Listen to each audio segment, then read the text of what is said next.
Tani, sa i përket kontratës së lobimit, e cila është nënshkruar me i vlerë $6 milion, konsiderohet si një nga kontratat më të shtrejta, nisur nga shuma që përmban, duke qenë se as shtetet nuk kanë nënshkruar kontrata të tilla lobimi. Si mendoni, nga vijnë konkretisht këto para që janë nënshkruar me i shumë të tillë? Mos e vrit mund të se është pyetje retorike, edhe ju e dini dhe unë e di. Janë parat tona, janë taksat tona. Është pasuria shqiptare e shitur dhe tjetërsuar dhe e vjedhur nga këta bandit. Është problemi i njohur ai.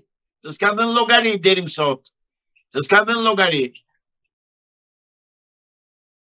Pra, dëgjom çik mua. Po të marrim, të bëjmë një llogari thjesht.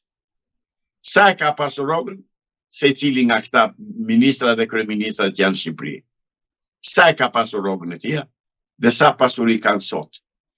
Prandaj do t'u merren të tëra, do t'i dorëzojnë mu si qenë të qeni dhe ajo është tregon qartësisht që ajo kontrat hajdutës, se është kontrat midis hajdutëve ai ta dish, nuk është kontrat me njerëz të ndeshëm. Njerëz të ndeshëm në Amerikë kanë pushtet. Dhe nuk e pranojnë kurrës një pistollë të tillë. Do ta shikosh që ka dështuar dhe do dështoj që tani pa u nisur fare, pa filluar njëri punë.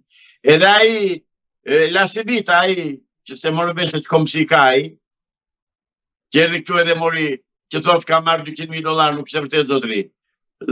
U bë për McGonigalin, Amerikanët e futën në burg McGonigalin për $250,000 të deklaruar, $225,000 sa qenë.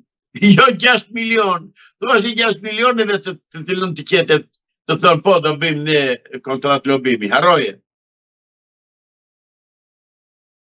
Sali Berisha dhe PD-ja duhet të tregojnë ku i kanë gjetur ato $6 milion. Ku i gjetën, ku janë? Ku i gjetën? Si mendoni, apo kërkon ndihmën e grekëve Sali Berisha teksa në mbledhjen e partive popullore evropiane u shfaq mjaft i buzëqeshur me kryeministrin grek Mitsotakis, por edhe me Beleri në krah? Sali Berisha zotri u doli qartësisht tani si në dritën e diellit që ka qenë agent i grekëve, që u ka shërbyer grekëve dhe që po vazhdon të shërbej grekëve.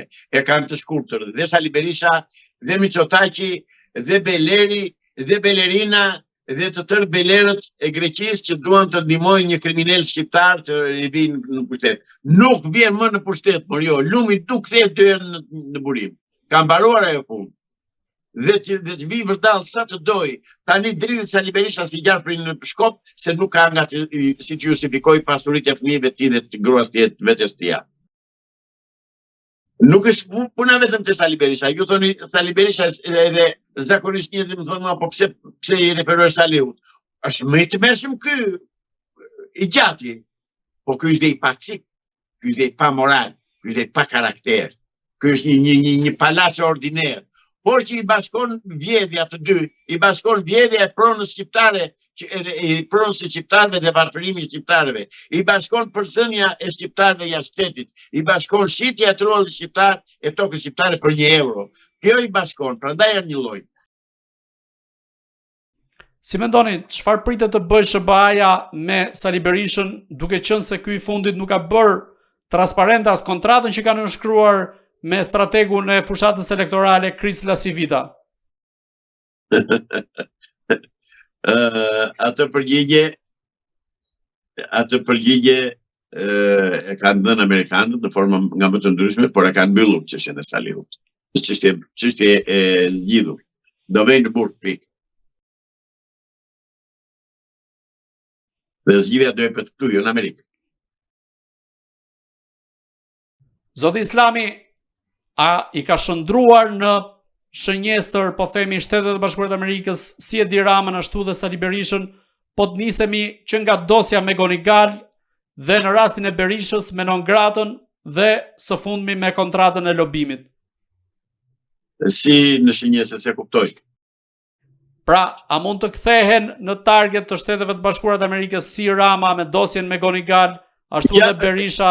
Vazhdo, janë kthyer me kohë, janë në shënjestër të ty, dhe Edi Rama do arrestohet. Ta dish, mbas e verisë teknike i parë që do arrestohet është Edi Rama. Harruat gruan e Bilalit ju. Apo kujtoni se kanë harruar Amerikanët? Apo ka shkuar miu në Mustaqe? Jo, mos zotri, jo. Janë të dy që do dënohen. Dhe jo vetëm ata, po të gjithë kush ka pasur, kush ka vendor në pasurinë e shqiptarëve dhe në pasurinë e shtetit shqiptar, të tërë do vënë në burg. Kam besim absolut tek amerikanët, tek shteti amerikan, tek patriotët amerikanë dhe shqiptaro-amerikanë që Shqipërinë nuk do t'u lënë në dorë tani agentëve të Beogradit, Athinës dhe të Moskës. Si mendoni, sa e rëndon në rastin e kontratës së lobimit vetë Flamur Nokën, duke qenë se ky ka qenë personi që ka nënshkruar nga ana e Partisë Demokratike këtë kontratë? Që ka trim i madh. S'dish të them. Ajo është vetë vrasje që ka bërë ai. Po është i detyruar ta bëj. Sepse hajdutët tani janë bashkuar bashkë dhe janë detyruar të mbrojnë t'i vënë shpatullat njëri tjetrit. Nuk kanë nga e mbajnë.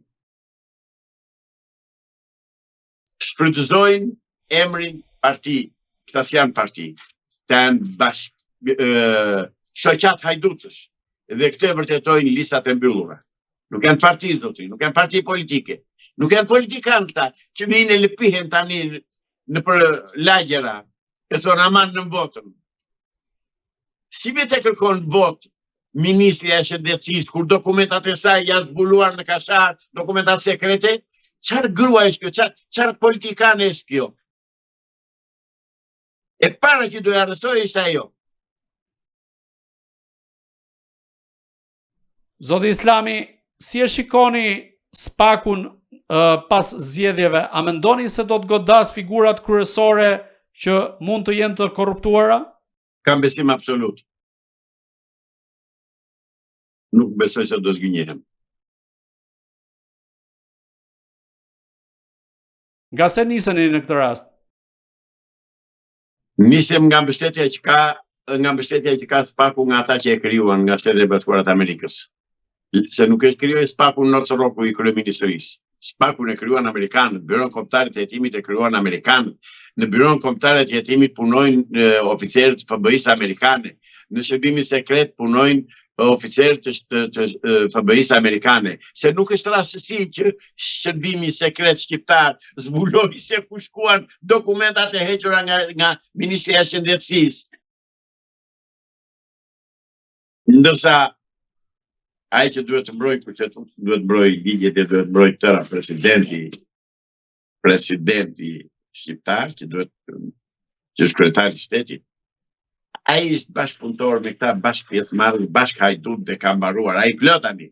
Please, do t'i Barian Bega, mos e prish Terezin, se punët vaj shkojnë, ikin dokumentat në mesenatës, ngarkojnë në kamiona, shkojnë në kashara, apo ku shkojnë, digjen a algjësojnë, a ruhen, a nuk e dim se që bët, dhe t'i flegjum, rrim lajtashur, fli. Pse? Sepse shërbimi informativ është në duar të salit të kryeministrit, por edhe që qenë në duar të tua zotrit i prap të gjithë do bëjet. Unë i them prap kryeministri shqiptar, shkarko urgentisht ministrën e drejtësisë dhe jepja gjyqit. Se do vesh vetë të shëndetësisë, pardon. Se do vesh vetë atje bashkë me të, do t'i bësh shoqëri.